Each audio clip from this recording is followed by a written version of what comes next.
কোথায় রাম রাম আর কোথায় ট্যাম ট্যাম, এরকম একটা কথা আছে। হাজারটা হাসিনাকেও যদি ফিরিয়ে দেয়, আমরা জাকির নাইককে কখনোই তাদের হাতে তুলে দিব না। ডাক্তার জাকির নাইক বাংলাদেশ সফরের অনুমতি পেয়েছেন 20 নভেম্বর পর্যন্ত।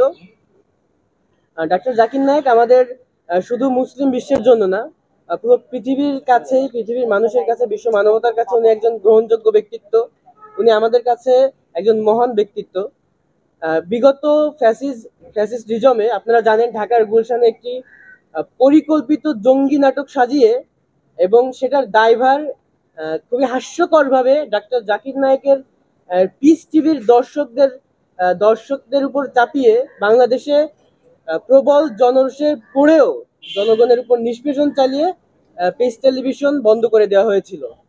এবং এটা ঠিক তখনই ঘটেছিল যার কিছুদিন আগেই ভারত থেকে মিথ্যা মামলা, ভারতের যে উগ্রপন্থী সরকার, উগ্র হিন্দুত্ববাদী সরকার নরেন্দ্র মোদী পরিকল্পিতভাবে ডাক্তার জাকির নাইককে দেশ থেকে বাধ্য করেন।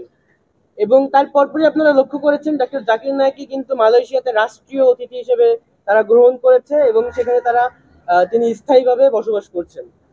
শুধু এটাই নয়, ডাক্তার জাকির নাইককে কিংস ফয়সাল যে পুরস্কার, সৌদি আরবের সর্বোচ্চ সম্মাননা যেটা, সেটা দেওয়া হয়েছে। এবং তিনি যে শুধু ইসলাম প্রসারের কাজেই কাজ করেছেন এটা না, উনি বিশ্ব মানবতার জন্য ইউনাইটেড এইড গঠন করেছেন, যেখান থেকে পুরো পৃথিবীতে হাজার হাজার শিক্ষার্থীরা বৃত্তি পাচ্ছে, তরুণরা সহযোগিতা পাচ্ছে এবং তাদেরকে স্বাবলম্বী করে তুলছে।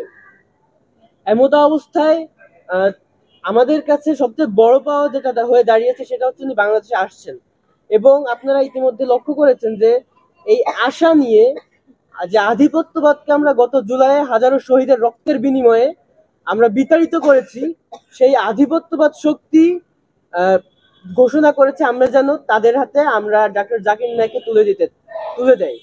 আমরা তাদেরকে বলতে চাই, এটা নিয়ে আবার কেউ কেউ বলাবলি করছেন যে হাসিনাকে যদি ফিরিয়ে দেয় তো রাজি আছি। কোথায় রাম রাম আর কোথায় ট্যাম ট্যাম, এরকম একটা কথা আছে। হাজারটা হাসিনাকেও যদি ফিরিয়ে দেয়, আমরা জাকির নাইককে কখনোই তাদের হাতে তুলে দিব না, এটা সুস্পষ্ট। এবং আমরা তাকে বাংলাদেশে এনে রাষ্ট্রীয় সংবর্ধনা সহ, সেটা তো রাষ্ট্রের একান্ত বিষয় এবং রাষ্ট্রের নাগরিক হিসেবে আমাদের রাষ্ট্রের কাছে দায়িত্ব। এবং আমরা ঢাকা বিশ্ববিদ্যালয়ের শিক্ষার্থী হিসেবে ঢাকা বিশ্ববিদ্যালয় থেকে তাকে সম্মানসূচক ডক্টরেট ডিগ্রি প্রদান দাবি জানিয়েছি প্রদানের বিশেষ সমাবর্তন আয়োজনের মাধ্যমে। এবং এটার মাধ্যমে আমরা মনে করি ঢাকা বিশ্ববিদ্যালয় এবং বাংলাদেশ বিশ্বের কাছে একটা নতুন করে মর্যাদার আসনে অধিষ্ঠিত হবে।